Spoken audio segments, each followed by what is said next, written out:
I would give Stephen Witkoff very high marks for what he has done so far. Um, I think one of the big challenges that we faced going into this effort to resolve the conflict in Ukraine was an enormous lack of trust in Russia about the United States, what we were up to, and about whether Trump was serious about addressing what Russia calls the root causes of this conflict, which is a euphemism for NATO enlargement from Russia's point of view as being at the center of this war. And I think both President Trump and his special envoy, Witkoff, have sent the right signals to Russia that we understand that NATO enlargement is a key issue that we have to address. We're willing to address that. We sent very strong signals in that regard. We've also sent signals that we think this is about much more than just Ukraine.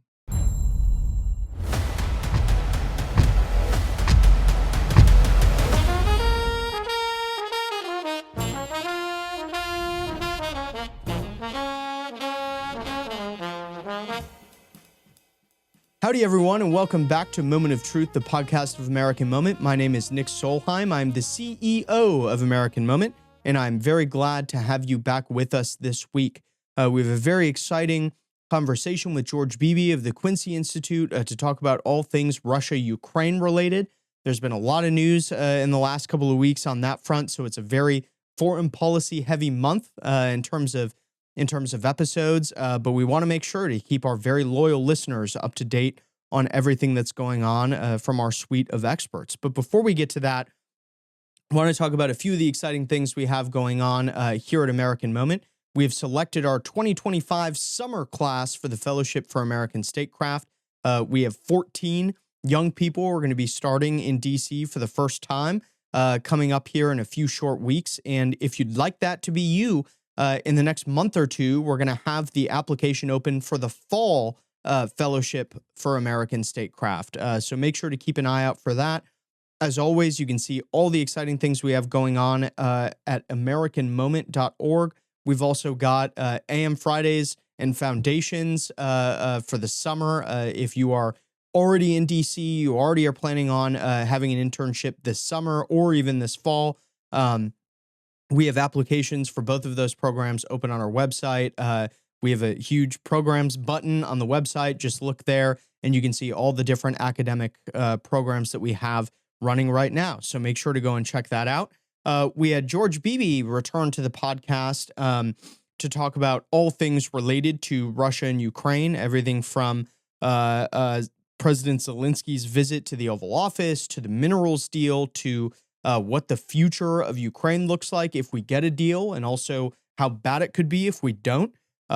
It's always refreshing to have George here. We also have him lecture to a lot of our programming. He's a very sharp guy, truly an expert, and he is the director of grand strategy at the Quincy Institute. He used to run the Russia desk at the CIA, and also once upon a time used to serve as a Russia advisor to Vice President Dick Cheney.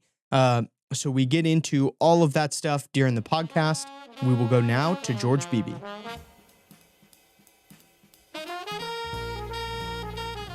George, thanks for coming on the podcast once again. My pleasure. Thank you. So as a way to sort of reintroduce you to our listeners, you're currently with the Quincy Institute, but tell us a little bit about how you got here. You have actually, I think, one of the more interesting careers of people we've had on this podcast. So just give us the refresher. How did you get here? Well, I started out at CIA as an analyst of Soviet foreign policy back when there was a Soviet Union, there was a Cold War and all of that. And I spent the bulk of my career in government, a lot of it at CIA. I did rotations to the State Department and to the White House on Vice President Cheney's staff as his advisor on Russia and the former Soviet Union.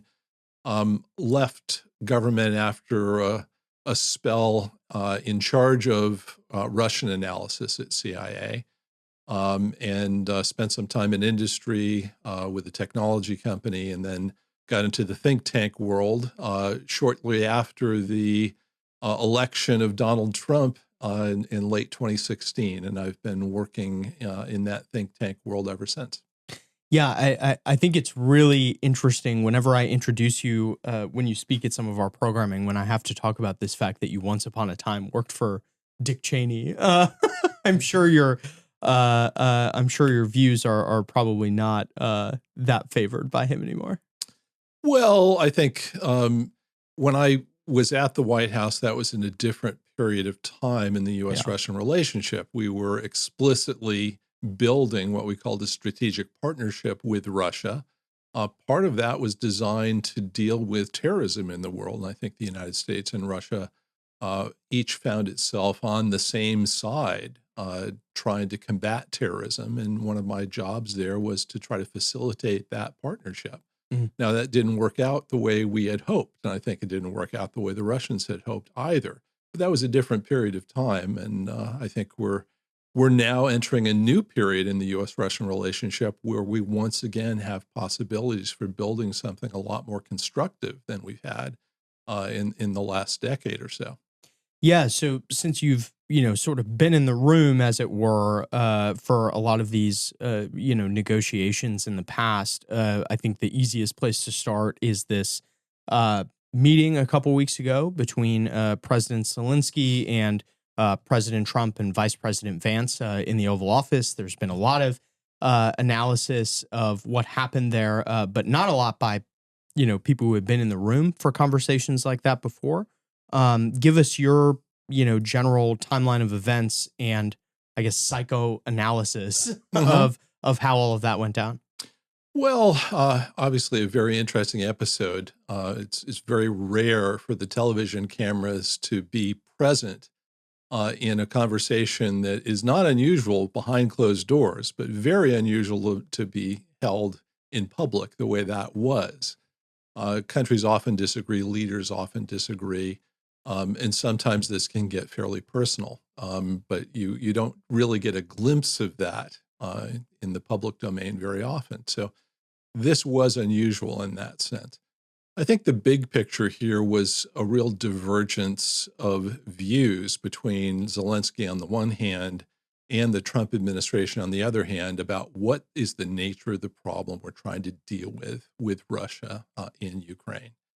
Zelensky's point of view on this is that we're dealing with a Nazi Germany problem. That this is, the equivalent of Hitler in the Kremlin, who is seeking to roll his armies westward to take over a neighboring country and to continue rolling westward until it reaches some sort of strong, determined resistance, military resistance on the other side.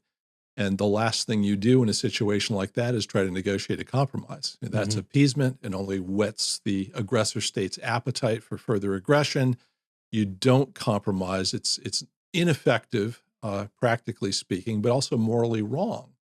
And that's the perspective he brought with him to the White House. Now, how do we know that? Well, on the one hand, Zelensky has oftentimes used exactly this kind of analogy in describing the challenge that he thinks that Ukraine and the West face with Russia. But also, what I understand was that he was asked to come to the White House wearing a business suit. He did not, which I think was a surprise for President Trump. He expressed that surprise when he greeted Yeah. Zelensky.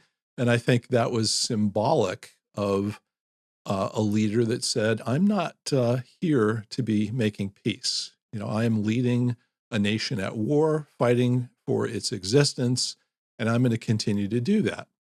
Now, um, what Zelensky has done in the past in dealing with the Biden administration, whenever Biden put up resistance to requests that Zelensky was making for certain kinds of weapons systems, for example, Zelensky would have try to go above President Biden's head, so to speak, to appeal to public opinion, to use Western media to put pressure on Biden to cave in to Ukrainian demands.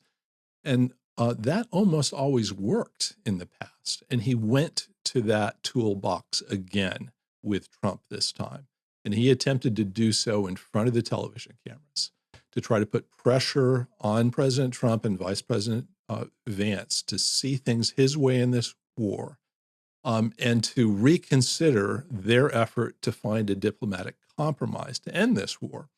And it didn't work out the way it had in the past. Yeah. They, didn't appreciate this kind of pressure being brought on them in front of the television cameras, and they pushed back. They pushed back quite hard.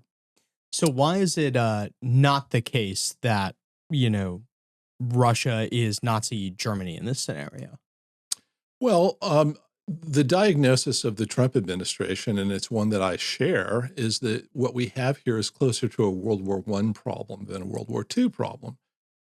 World War I happened not because some aggressive dictator decided he was going to take over Europe. It happened because there was an escalatory spiral in which all of the players involved thought they were taking prudent defensive steps to secure their own situations. And those defensive steps led to an escalatory spiral, an action-reaction spiral in which states got drawn into a confrontation that none of them actually sought, and in fact surprised them all in its duration and its intensity, and led to a long-term war of attrition on the continent. And I think what we've seen in this particular case has been an action-reaction dynamic, a spiral in which NATO thought that it was taking prudent defensive steps to secure both the allies in the alliance and the aspirants to NATO alliance membership that we believe should not threaten Russia. And we repeatedly said to the Russians, NATO is a defensive alliance. You have nothing to be concerned about. We have no hostile or aggressive intent toward Russia. And the Russians said, well, wait a minute now. Things that you're doing actually threaten Russian national interests. And we have security concerns here that we have to deal with.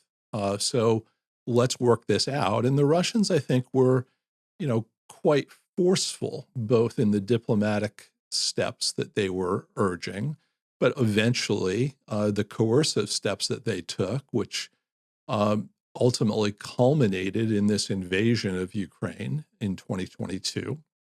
But the Russians actually see themselves as fighting a defensive struggle here to prevent Ukraine from being a member of the NATO alliance, to prevent the United States and its NATO allies from putting military facilities and weaponry on Ukrainian soil that the Russians fear would threaten Russia's own security.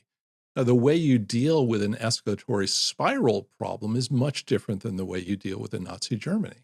The only way out of that spiral is through diplomatic compromise. It is through talking to one another, understanding the other side's own perceptions of its security interests and the threats that it sees, and finding a way forward that addresses each side's core security concerns. That is what I think the Trump administration is trying to do right now with Russia, with Ukraine. And that's a much different diagnosis of the situation that they're dealing with, and a much different prescription for handling the problem than what Zelensky has been urging. Yeah.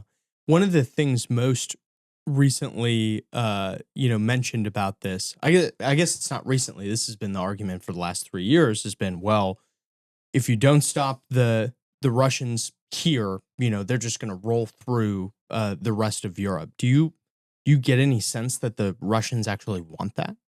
No, and I don't think they're capable of it. So on the one hand, you're trying to measure intent. That's always a difficult thing to do. On the other hand, you have to look at capability.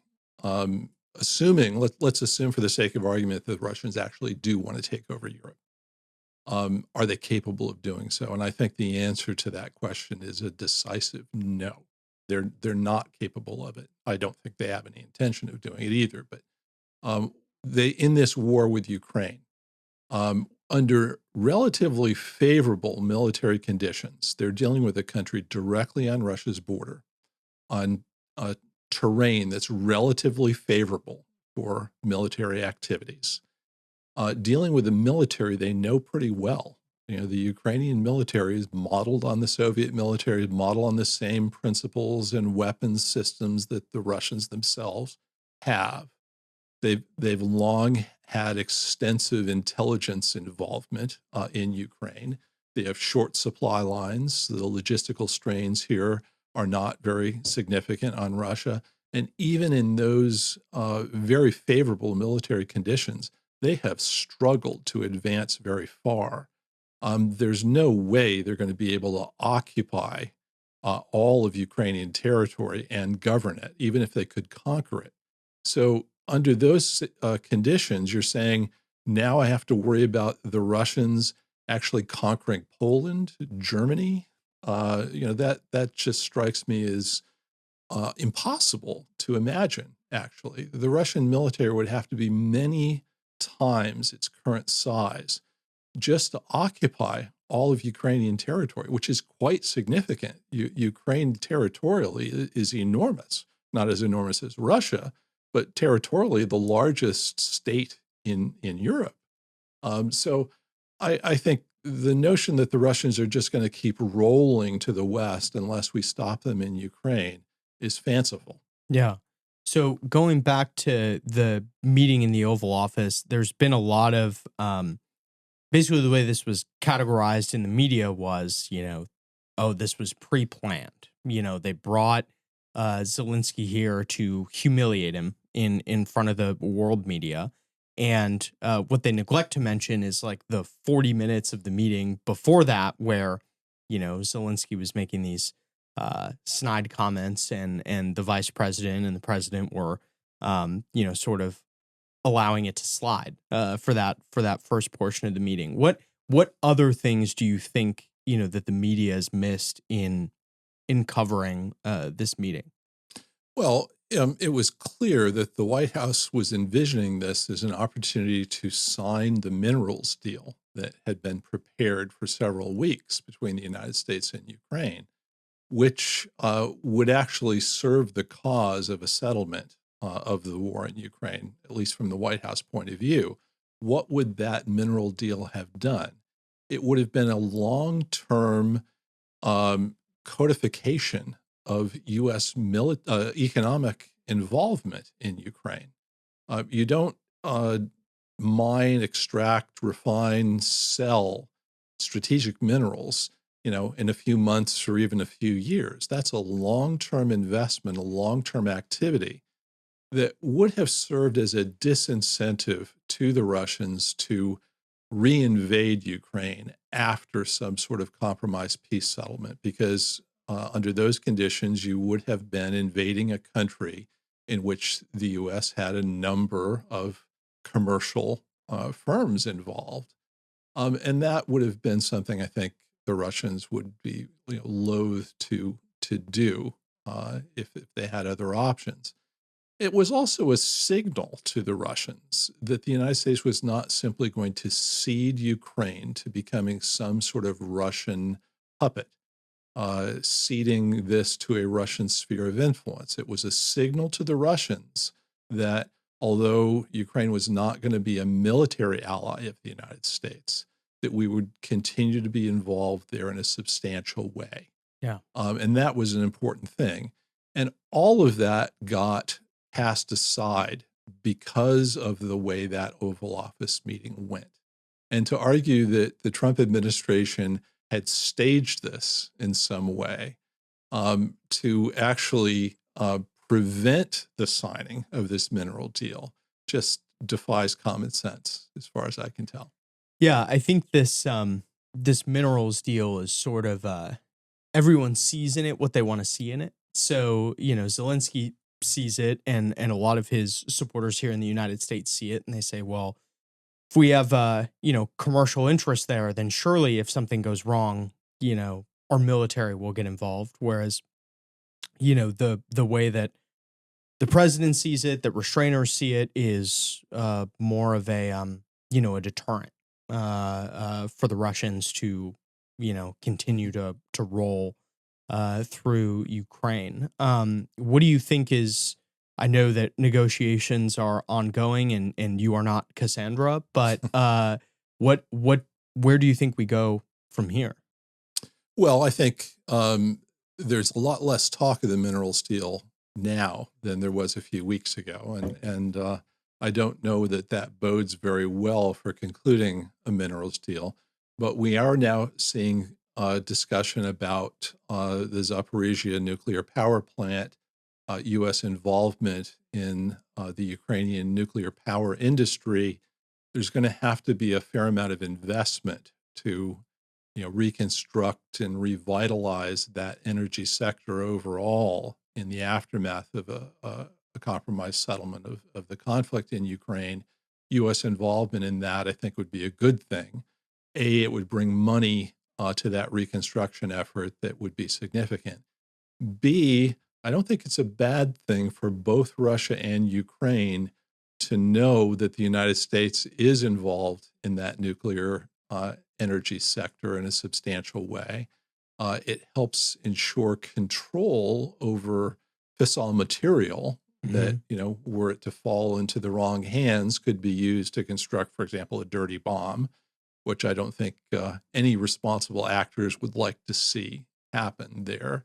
And it's another way of signaling to the Russians that the United States is not going away economically in its involvement in Ukraine. We're not simply ceding this to a Russian sphere of influence. So I think this is an issue that is going to be discussed quite seriously between the United States, Ukraine, and Russia as these talks intensify. Yeah. So what is the current state of negotiations in the weeks following? We have this Stephen Witkoff person who seems to be doing an incredible job. Turns out all you need to resolve deals is like a New York real estate guy. So what are your reviews of Witkoff, and what kinds of things do you think are being discussed as we speak? What's on the table? Well, I would give Stephen Witkoff very high marks for what he has done so far. I think one of the big challenges that we faced going into this effort to resolve the conflict in Ukraine was an enormous lack of trust in Russia about the United States, what we were up to, and about whether Trump was serious about addressing what Russia calls the root causes of this conflict, which is a euphemism for NATO enlargement from Russia's point of view as being at the center of this war. And I think both President Trump and his special envoy, Witkoff, have sent the right signals to Russia that we understand that NATO enlargement is a key issue that we have to address. We're willing to address that. We sent very strong signals in that regard. We've also sent signals that we think this is about much more than just Ukraine. We're not looking at this issue narrowly. We're looking at a broader improvement in the U.S.-Russian relationship that affects the Arctic. It affects commercial relations, trade relations, energy relations. But we're also talking about things like the Middle East and Russia's potential role in helping to stabilize the situation there in the Persian Gulf, in the Levant. So I think these are exactly the right messages to send to the Russians, that we're looking at something much bigger than some sort of narrow deal over territory in Ukraine. Right. And so far, I think this is going well. Now, we're entering a hard phase right now where we have to start talking about details of a ceasefire. The most recent phone call between President Trump and President Putin got into this. And I think here again, we're in a phase now where the negotiators in Saudi Arabia are having to define things.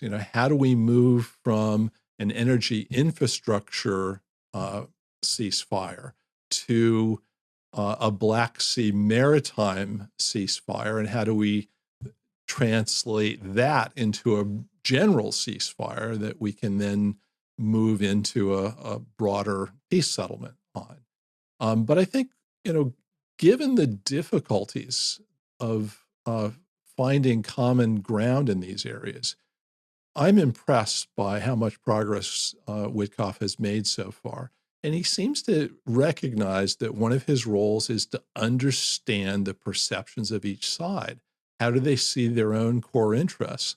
That's essentially strategic empathy. It's critical in these sorts of diplomatic negotiations. And he seems to have a flair for that. Yeah. Well, going back to, talking about the root causes of this war, I think everybody remembers when Tucker Carlson's interview with President Putin came out. I happened to be on an airplane flying to the West Coast, so watched it on my flight when it came out. But Putin went on this, he did the whole history thing for the first 30 minutes, and then a lot of his justification for this war was, the alleged Nazis in Eastern Ukraine. It seems like is true, but doesn't really pass muster for why that's the whole reason, right? It seems to me that there is a lot less talk of that in particular now than it is about this NATO stuff. Do you get the sense that, that was sort of a facade, and now that it's a real negotiation, the actual root causes are getting out? Or what would your read be? Well, there are a lot of very complex issues at stake in this settlement, and this is one of the most complex. Using that term Nazi or neo-Nazi is usually not a formula for finding common understanding. Yeah, they're both calling each other Nazis. Right? That's usually a sign that there's a problem there.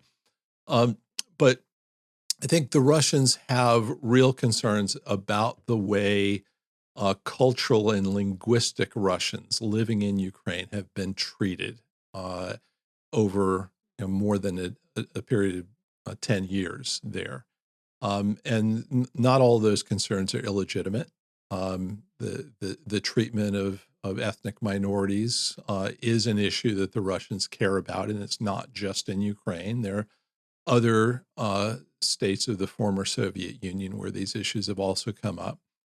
And the influence of Ukraine's nationalist right is something we are going to have to deal with, because the Ukrainians are going to have to buy into a compromise settlement to end this war. It can't simply be imposed on them. Mm-hmm. If they refuse to stop fighting, we're not going to have a very successful ceasefire, and certainly not a very successful peace settlement going forward. And so we're going to have to find a way of dealing with Ukraine's far right, which is not a huge part of the Ukrainian population, but it's one that has had some significant sway in affecting Ukraine's policies toward Russia and its internal policies over the years. And here's an issue where I think we're going to need some help from the Europeans in particular. The Ukrainians are going to ask themselves, what did we get out of more than 3 years of fighting against the Russians?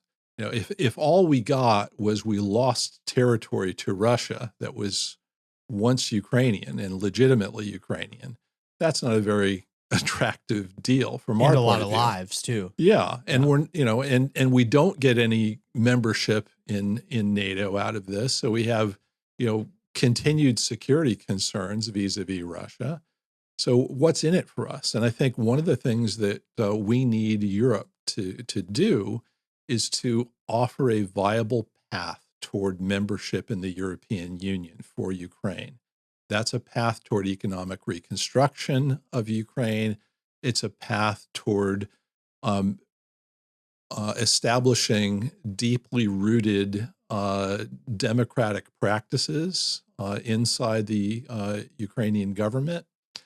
And it offers a future vision of prosperity and security for Ukraine that could be very attractive. If Ukraine comes out of this conflict with a viable path toward membership in the EU, a lot of Ukrainians will think, okay, this was worth it. That's something that we could probably sign up to. But that path also offers a way forward for dealing with Ukraine's nationalist right. Right. Because the European Union has its own internal regulations about dealing with ethnic and cultural minorities, dealing with extremist political views. And in order to bring itself into conformity with European Union membership requirements, Ukraine is going to have to deal with this issue internally. And it's going to have to hold elections as part of this too. Yeah. Something they haven't done in a little while. Well, that's something they haven't done in a little while. Now, they've had a war going on in their Yeah. territory, so a lot of people understand that conditions have not been conducive for those elections. But I think going forward, clearly there are going to have to be elections. Clearly, Ukraine is going to have to bring its country, both economically and politically, into conformity with EU membership requirements. All of those are good things. And not coincidentally, that membership accession process is going to have to address some things that the Russians have listed as their own concerns. Mm-hmm. Yeah. So backing up a little bit from the EU membership thing, though I do want to get back to that, what is the broader European reaction to these peace talks? I understand it's been some weeping and gnashing of teeth, but what is across the board the reaction been? Well, I don't think I could say there was a single European reaction to that, because where you stand on this issue in Europe depends a lot on where you sit. And the Hungarians, for example, the Slovaks, some others have different perspectives on why this war occurred and what the way out of it looks like and what kind of relationship Europe ought to have with Russia going forward. Those views are not universally shared. The Baltic states, for example, have much different perspectives on all of this. Where the Germans, the French, and Italians and Spanish come down varies a little bit on all of this. But broadly speaking, I think Europe is more of the opinion that the Russians are a lot more like Nazi Germany, that you don't compromise, you don't try to find some sort of common ground with an aggressor state like that is morally wrong and practically won't solve the problem. And so they're going to have to make an adjustment. And all of this is taking place within the context of a changing transatlantic relationship. The United States, I think for very sound reasons, has said, we're not going to continue to underwrite European security through the NATO alliance in ways that allow Europe not really to take its own security spending seriously, simply to outsource this to the United States so they can focus on trade and economic issues and living a nice lifestyle. They can emphasize butter over guns, and the United States handles the guns part. We can't do that. We can't afford to do that anymore. The world is changing in ways that mean we're going to have to set priorities. And being Europe's security subcontractor is no longer something that we're willing to do or able to do. So the Europeans look at this war in Ukraine and a potential settlement there through that prism of, if we do settle with the Russians, is the United States simply going to abandon us to our own security fate? And so I think what the Europeans need to understand is I don't believe the Trump administration wants to leave NATO. I think it wants to change NATO, to change the relationship between the United States and its allies within that alliance, but not to destroy it. And that doesn't mean the United States is going to leave. I think we're going to stay as part of the alliance. We're going to stay in Europe. But as Secretary of Defense Hegseth indicated a few weeks ago in a speech that he gave prior to the Munich Security Conference, we're not going to look at NATO as a place where we're going to have an enormous ground force presence. We're going to focus on the things where the United States has a comparative advantage. That means a continued nuclear umbrella, certainly, for Europe. It means a continued air presence, and the United States is first and foremost an aerospace power in the European theater. I think it means a continued robust intelligence relationship with our allies in Europe. But I think Europe is going to have to step up its own military industry, its own production of weapons. And I think Europe is going to have to bear the vast bulk of the ground force burden when it comes to being a counterweight to Russia. And Europe is going to have to make an adjustment there. That's in part a psychological adjustment, but it's also a budgetary and priority adjustment on their part. And they're weighing how to do all that right now. Do you think to avoid this being foisted upon them that they will attempt to sabotage any deal? Well, I certainly hope not. But that is a danger right now. If the United States believes that Europe is trying to play spoiler for any kind of a deal to end the conflict in Ukraine, that will bode very ill for the transatlantic relationship, and could increase the chances of an outcome that the Europeans deeply fear, which is the United States simply packs its bags and leaves. No better way to produce that kind of outcome than to serve as some sort of spoiler to settlement talks with the Russians and Ukrainians. Now, right now, I think the Europeans are offering or trying to offer some sort of ground force presence in Ukraine to act as a deterrence force and a peacekeeping force there. That's not going to work, I think, quite clearly. The Russians have said that any kind of European troop presence in Ukraine is not acceptable, so they won't approve it.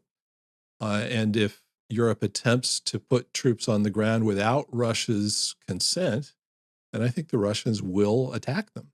The alternative is essentially to signal to the Europeans that Russia won't do anything about it, and that in turn would incentivize the Europeans to put more and more forces on the ground in Ukraine. So rather than allow that kind of dynamic to take root, I think the Russians would in fact take military action against the Europeans there.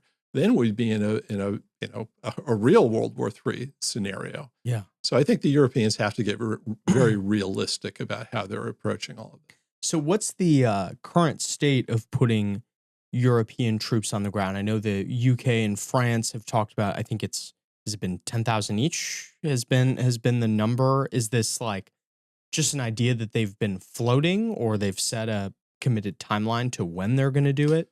No, there have been no commitments at this point. I think there are no real agreements that have been concluded on the specifics of all of this. But I don't think it's a particularly helpful thing because it serves to incentivize Ukrainians that oppose any kind of compromise with the Russians to end the war to believe that the Europeans have their backs and can come in to the rescue despite a lack of American support for this. And I don't think that's a very helpful signal to be sending to the Ukrainians right now. Yeah. So I suppose my question there would be just how deracinated are the, different European powers militaries compared to ours? Not to beat up on them, about how great America is, but they really don't collectively have an ability to go to war with the Russians, right? No, they don't. In lots of different ways, they lack the logistics that they would need to go to war. They lack the military production capability to create the weapons and ammunition for war. They lack the kind of intelligence data that would be necessary for targeting, for surveillance, reconnaissance. They're completely dependent on the United States for all of that. So the high precision weaponry, which is the technology that really separates what NATO can do from what Russia can do, depends on American intelligence support, which the Europeans don't have. So they're in no shape to go to war with the Russians. in Ukraine or anywhere else, frankly. And so they're way out over their skis on this in terms of what they're proposing versus what they're capable of doing. Yeah. So what's the alternative, if there are bad transcontinental relations between the United States and Europe? I mean, could we see some sort of expanded partnership in the Anglosphere? Maybe we could pull the UK out, do more of an expanded AUKUS thing. Like, what's the alternative there? If we're on bad relations with the Europeans. Well, I don't think the Trump administration wants a bad transatlantic relationship. Yeah. And I think that's a message that the Europeans need to understand. We're looking for a healthier U.S. European relationship within NATO. I think that means Europe is going to have to step up to get more involved in providing for its own security, but in partnership with the United States. And I think holding out for a vision that is not realistic, in other words, a vision of NATO unchanged from where it was 20 years ago, moving forward is not realistic. So I think the best bet that Europe has right now is to understand that the United States does not want a hostile transatlantic relationship, and we ought to be talking about how do we work together in a way that provides for Europe's security, provides for changes in the relationship, and actually has a strengthened foundation for transatlantic relations, one that's not based artificially on things like hostility toward Russia, which Right. has not worked out very well. And that's not a good long-term foundation for a healthy transatlantic relationship. Yeah, so coming back to this conversation about, potentially adding Ukraine into the European Union, how do you think Europe should be positioning itself, between the United States, Russia, and China? Where should they go from here? Well, the Europeans are in a difficult situation right now. On the one hand, they want a hostile relationship with Russia. In other words, their belief is the only way the Europe-Russia relationship improves is if Russia changes fundamentally. Putin's no longer in power. There's essentially regime change, and Russia capitulates, and that's not going to happen. So, absent that kind of fundamental transformation of Russia, Europe is saying, well, we need to be in a long-term Cold War with Russia, but it lacks the military wherewithal to sustain that sort of thing. And it has no ability to deal with other potential flashpoints in Europe that could erupt, like in Belarus, like in Moldova, in Kaliningrad. These are areas where we could easily wind up in yet another crisis with the Russians, and the Europeans don't actually want diplomatic engagement with Russia to, either prevent crises there or manage them if they do break out. So, the European position in dealing with Russia has got to become a lot more realistic. Now, China, here again, this is a situation where Europe is going to have to make some real changes in how it's addressing the relationship with China. Right now, Europe's position is China ought to open all of its markets to European exports, and China ought to fundamentally change its relationship with Russia to sort of strong arm the Russians into capitulating in Ukraine. And if China does all those things, there can be a better relationship between Europe and China. That's not going to happen. That's not a serious position going forward for dealing with China. And then the United States is a player in all of this, and essentially Europe is opposing détente between the United States and Russia, and insisting that it's not going to facilitate a common approach to urging the Chinese to change its own trade relations with the United States and with Europe, which is, I think, one of the central issues that the Trump administration is trying to deal with. So here again, I think we have a situation where Europe is going to have to get a lot more realistic in what it's trying to do. Now, if it does, I think there are all kinds of possibilities going forward. I think we could be headed toward a situation where this multipolar world order that Secretary of State Rubio has talked about becomes viable, one in which Russia, China, India, the United States, and Europe are poles in this multipolar order. And there is a relative balance among capabilities there, an ability to deal with one another diplomatically, to manage conflicts of interest. But also, each of these poles has sufficient economic and military power to serve as balancers in this new order. That's where I think the Trump administration is looking for all this to go. The Europeans have to play a role in all of this, but they're going to also have to adjust to those new circumstances and approach this a lot more realistically. Yeah, the Chinese are, America's largest geopolitical adversary, but what specifically should Europe be wanting or getting out of their relationship with the Chinese? Well, I think what the Europeans want first and foremost is an export market. Right.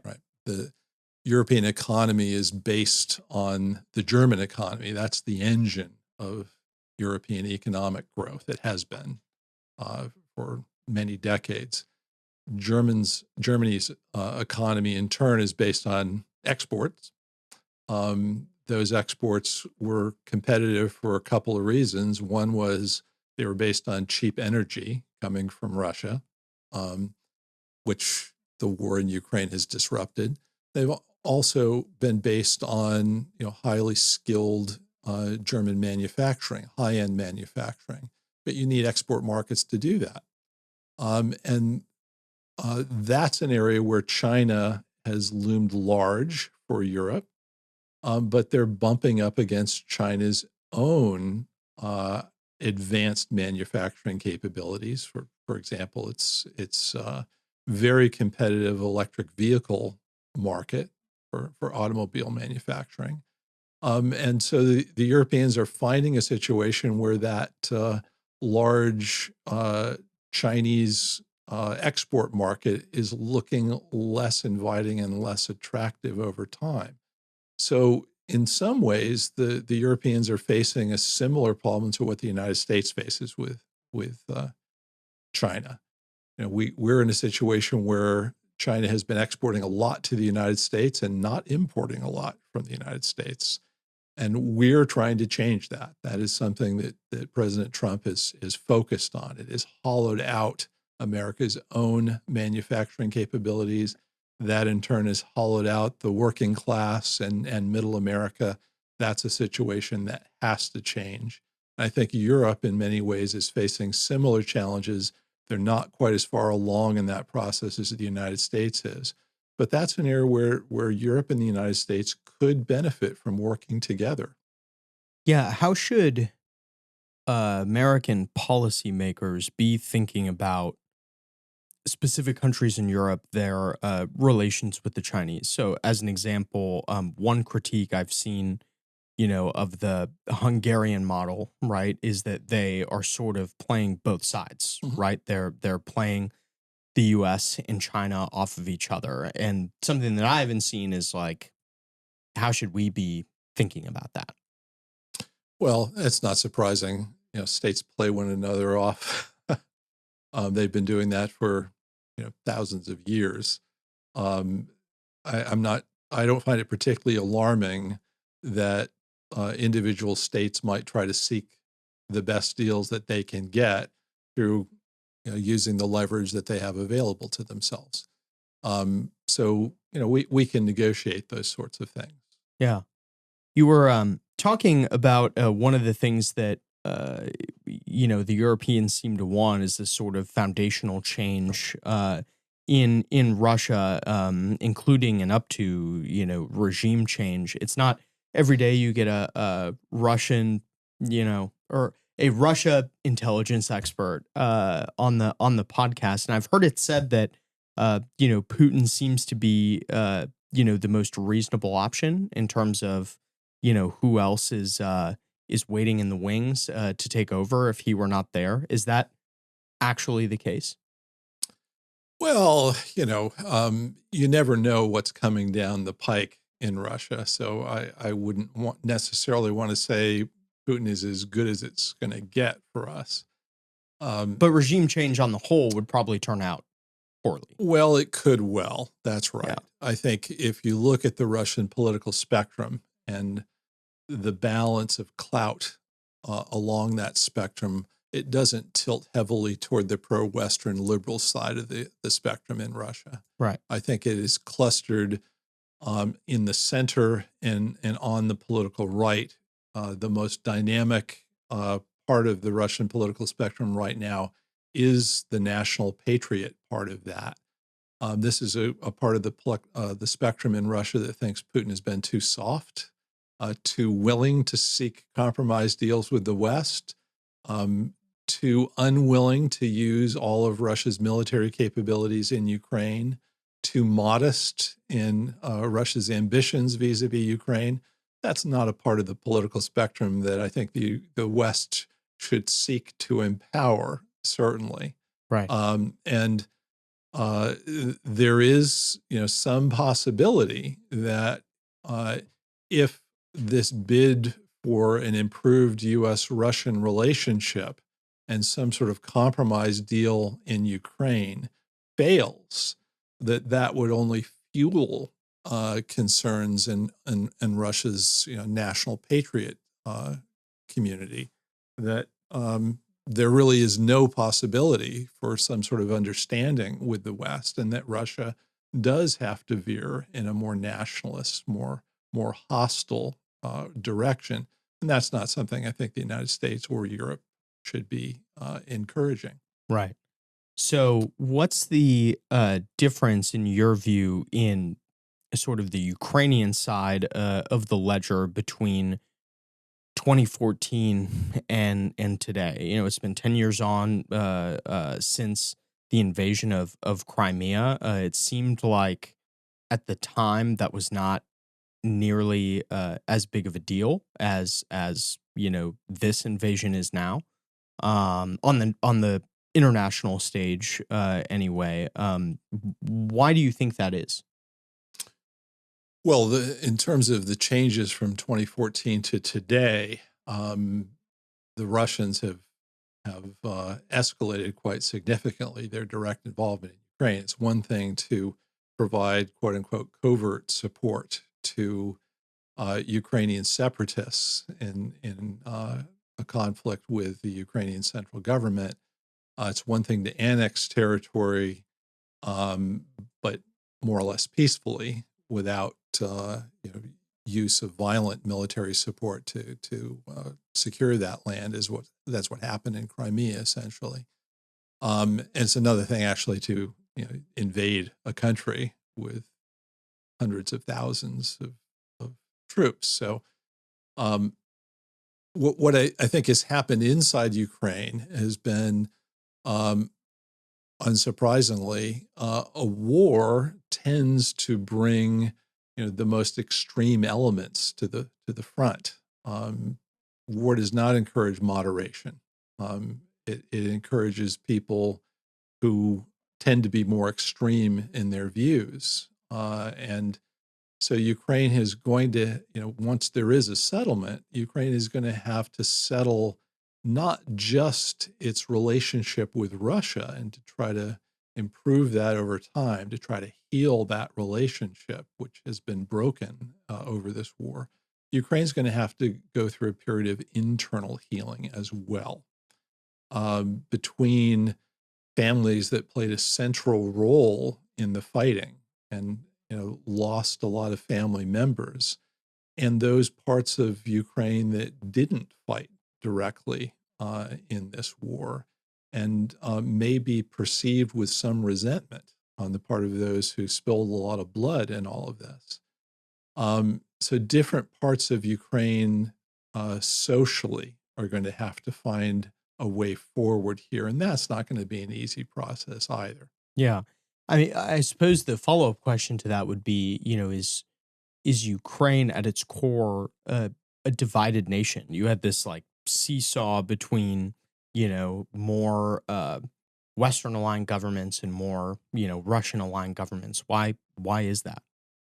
Well, part of the reason for that over the years was that Ukraine is a patchwork of uh, different historical cultures.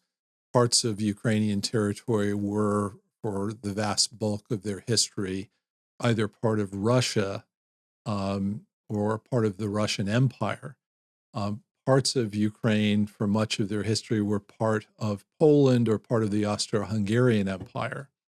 And those political and cultural legacies have endured. You look at voting behavior in Ukraine since its independence from the Soviet Union. That voting behavior has been more or less continuous, and you can trace the divisions back to those old histories. So, is Ukraine fundamentally divided? I would say not in a way that is fatal. Ukraine certainly, can deal with these different historical and cultural legacies that it was left with the breakup of the Soviet Union.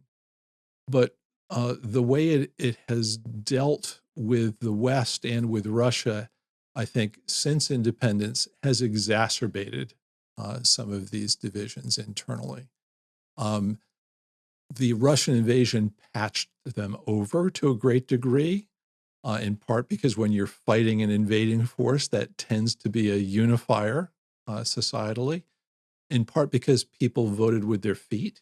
People that tended to side with Russia actually, left Ukraine and actually migrated to Russia, and also large number of Ukrainians fled to Europe. So that's had an impact as well in Ukraine. But once this war is over, once we have a settlement there, then I think Ukraine is going to have to deal with these issues in a much more immediate and serious way, because that unifying factor of fighting against an invading enemy will be gone. And I think that then is going to put the focus on strains within Ukraine societally. And that's an area where the United States, I think, could use a lot of help from Europe in helping Ukraine heal. Reconstruct itself economically, yes. Rebuild an infrastructure, yes. But also heal socially. Yeah. One thing I think that we don't know a lot about is whether or not, I know that war serves as a unifier in this case, but whether or not Zelensky has brought appeal, within Ukraine, or if they would prefer to have a deal maker, someone who, wants to resolve this peacefully. Do you get any sense of, or have any knowledge as to whether or not he's popular? Well, that's a hard question to answer right now. Countries that are at war don't typically allow outsiders to come in and measure public opinion in any kind of a scientific way. That said, Zelensky was elected in 2019 as a peacemaker. Mm-hmm. He had 2 points in his political platform. One was combating corruption, which has been a serious problem in Ukraine for many, many years, and I think has actually been exacerbated by this war. But the other was to try to end what was then a conflict largely focused on the Donbass between the central government on the one hand and Russian-backed separatists in the eastern and southern portions of Ukraine. And people wanted that war to end. It had been going on for some 5 years, and more than 10,000 people had died. And I think Ukrainians voted for a candidate in Zelensky who promised he was going to bring that war to an end. Now, what happened there? Zelensky approached Putin and said, we have this so-called Minsk II settlement deal that we have some problems with in Ukraine. We'd like to change some of the terms of that deal so we can end this conflict and move on. And the Russians said no. We like the Minsk II deal as it is, so let's implement it as it is. And Ukraine's far right, the extreme nationalists, essentially told Zelensky, you're not going to implement the Minsk II deal as it is. If you do, you're not going to remain president for very long. And so he was stuck in a situation where the Russians wouldn't budge and Ukraine's far right wouldn't budge. And the United States and Europe did not actually facilitate a way forward for Zelensky. We essentially said, you can renegotiate the Minsk II deal, but first you're going to have to create a military capability in the Donbass area that puts pressure on the Russians to budge and their approach to all of this. And that's the course he elected, and that didn't go well. Right. So where did the Ukrainian people come down on all of this? I suspect there are a large number of Ukrainians that want to see this war end, not at any cost, not at simply surrendering to the Russians. But if they believe that a deal is possible that preserves Ukraine's security and offers a way forward toward reconstruction and prosperity, and if not actually EU membership, then at least a much deeper relationship with the European Union. I think a lot of them would support that. Yeah. Let's assume the worst case scenario here, any deal making is sabotaged, whether it be by, the Europeans or the far right elements in Ukraine. There's not going to be a lot of appetite for providing further military aid to Ukraine. What do you think is most likely to happen in this worst case scenario? Well, that is a real possibility. If Ukraine essentially says no, we're not going to be a part of a compromise with the Russians, and the Europeans essentially say, and you're justified in not agreeing. Yeah. All of this could unravel, and Russia could become convinced that there's no viable path toward some sort of improved relationship with the West, and things are going to get a lot worse on the battlefield, because at that point the Russians will simply say, we're gonna roll westward to a point where we think we've got everything that we need, and I think at a minimum that would be full military control of the 4 regions of Ukraine that Russia has officially annexed. Yeah. Zaporizhia, Kherson, Luhansk, and Donetsk. They don't control all of those regions fully right now, so there would have to be a lot more fighting until they were to control them. And then, they may go for something even beyond that. For example, Odessa, the port on the Black Sea, which is strategically, quite significant. And how Ukraine would fare in that situation is anybody's guess, but hard for me to believe that Ukraine will hold together for years and years to come under that situation. Yeah. So we could end up in a situation not where Russia has conquered and controlled all of Ukraine, but where it is conquered enough that it can build defensive fortifications and essentially leave the rest of Ukraine in a dysfunctional state. And we could end up with a situation in Ukraine where it looks a lot more like Libya than it looks like, a modern, prosperous European state. And Right. that would not be good for anybody involved. Yeah. Last question. There's been a lot of media reporting about the usage of North Korean troops in this war in Ukraine. What's your read on why that's happening, and whether that should be cause for concern for the United States? Well, I don't know the answer to the extent that it is occurring. As you probably know, there's an information war that's been going on in parallel to the actual fighting in Ukraine, and so the information war is a battle to shape people's perceptions of what's happening. And I think the North Korean angle is very much involved in that information war. What's the goal on all of this? Why has North Korea's involvement been played up? On the side of the West in Ukraine, I think there's a desire to show that there's some sort of alliance of bad guys that's behind all of this. It's the axis of evil, Yeah. right? And who's more evil than the North Koreans, right? In popular perceptions. Part of this is because there are elements that want NATO and Europe to see its own interests served in being involved much more extensively in Asia, in the Indo-Pacific. So one of the things that might spur that kind of involvement is to say, hey, North Korea is involved in European security affairs. Right. Therefore, Europe and NATO ought to be involved in Asian security affairs. So that's one of the things that is an agenda that may be behind all of the publicity that's going on here.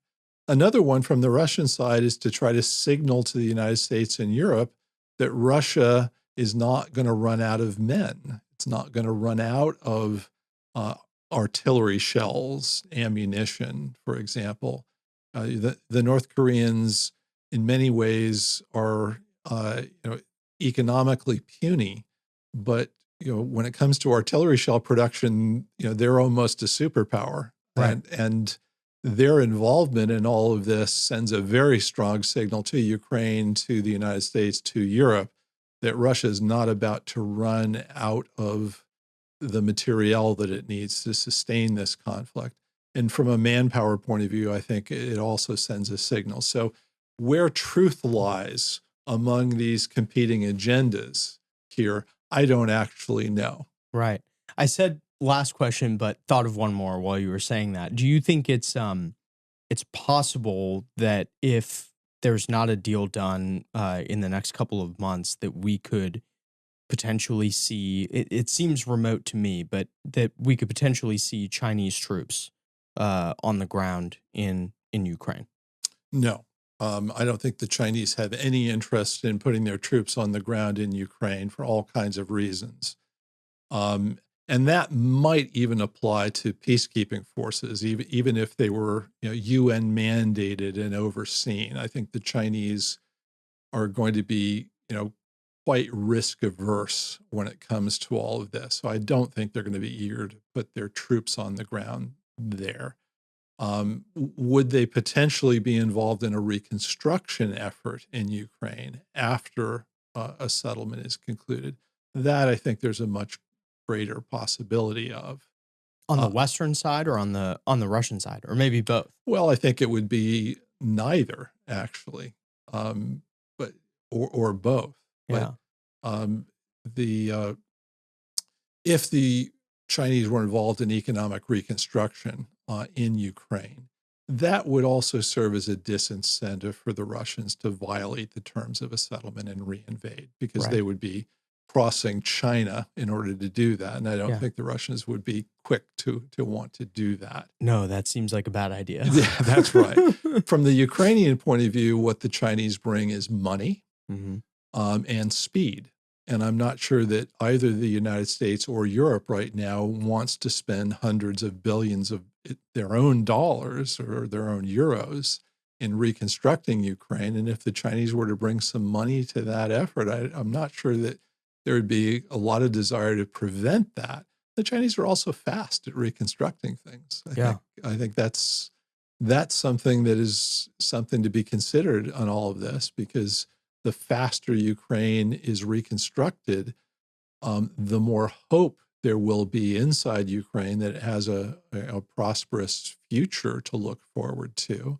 And that is a factor that can help, heal Ukraine and heal divisions in Europe over time. Yeah. Well, this was a fantastic conversation. George, where can people find you, keep up with all the important work that you're doing? Well, the Quincy Institute website, I think, is the best place to follow my work and to follow the work of the Quincy Institute overall. All right. Well, thank you very much. We appreciate you coming on the podcast again. Thank you for the invitation.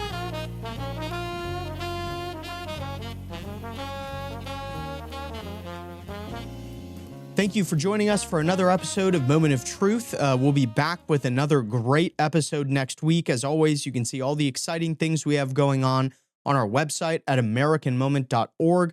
Keep an eye out for all of our program applications going live. It's AmericanMoment.org/fellowship, AmericanMoment.org/AM Fridays, and AmericanMoment.org/foundations. Make sure to check those out and be ready to apply if you so desire. You want to get your start here in DC. Please rate and review this podcast. 5 stars only, please. We spend a lot of time, and I spend a lot of time in this chair interviewing people, getting exciting episodes ready for you guys. We really appreciate it. Thank you very much, and we will see you next week. Moment of Truth is an American Moment podcast taped at the Conservative Partnership Campus Studios and is produced by Jake Mercier and Hunter Smith, with original graphics and title cards by Jared Cummings.